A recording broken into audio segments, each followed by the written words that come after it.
Everyone, it's Cass. Welcome back to my channel, whatcassread.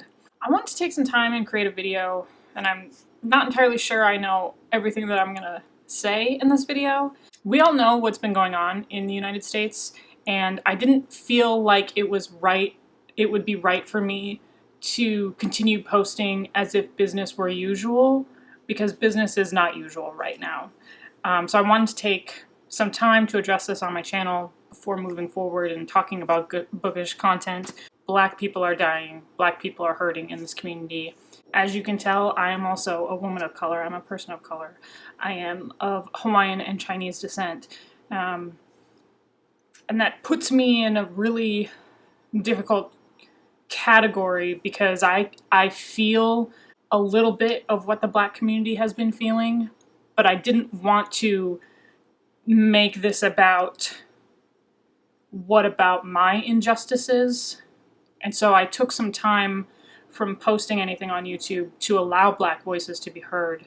As someone who grew up actually in Minnesota, I grew up in Minnesota. I went to college in Minneapolis, Minnesota, at the University of Minnesota.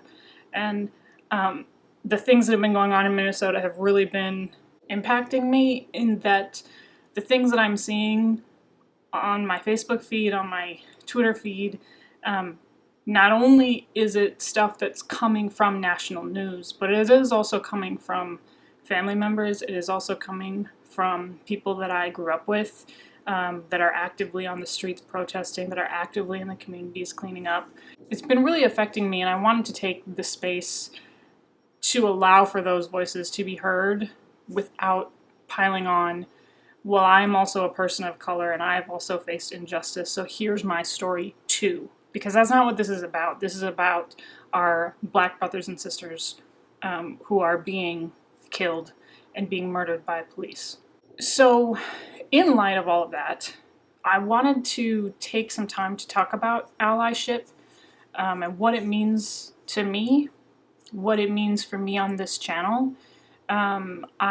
I believe that the work that I do in my day-to-day life, the job that I hold, that I'm constantly trying to lift up my students of color, students that come from Black communities, students that come from Mexican American communities, and trying to let them know that A, I am in their corner, and that I have their back, but also to ensure that if they don't have a voice at the table, to create space at those tables to ensure that their voices can be heard. And it's so hard to convey what allyship is like in your day-to-day life when it's not on social media. And I want to say that if you are new to this allyship journey, if you are still discovering the language of what it means to be an ally, I'll say that it's okay. It has taken me 33 years to figure out the language of how I feel as a person of color, and there are many more persons of color who have more eloquent ways of talking about race and what race means to them. So if you are still discovering the words to say, if you're still discovering the language to use in these spaces, that's okay. I want to acknowledge that. Because this is a journey. This is where the hard work actually begins. As soon as the George Floyd protests start fading away from your timeline, this is when the actual work begins for you as an ally to a person of color, to a person in the Black community. Allyship is something that you work on daily. Allyship is something that you work on when someone is not being overtly racist. It can be in a day-to-day conversation with a family member. It can be a day-to-day conversation where there might be one person of color in your circle group and something is said, and all of a sudden the space doesn't feel welcoming to them anymore. And what are you doing in those spaces to make sure that they are welcome? What are you doing in those spaces to disrupt microaggressions, to disrupt outwardly racist behavior, outwardly homophobic behavior? This is when the real work begins. Allyship is not performative. It's so hard to convey that when you're not on social media, because sometimes it seems like social media is nothing but a performance, but working on it in your homes, in the conversations that you have with your family, talking through different scenarios with your family and what allyship can mean to you, and just keep working on it daily, because like we said, like we have seen, our Black friends and loved ones are dying, and there is no more room for excuses. There is no more room to be hiding behind privilege. We just don't have the space, and we just don't have the time for that when people are literally dying. On book Twitter this past week, if you're not on book Twitter, I don't want to get into too many of the specifics.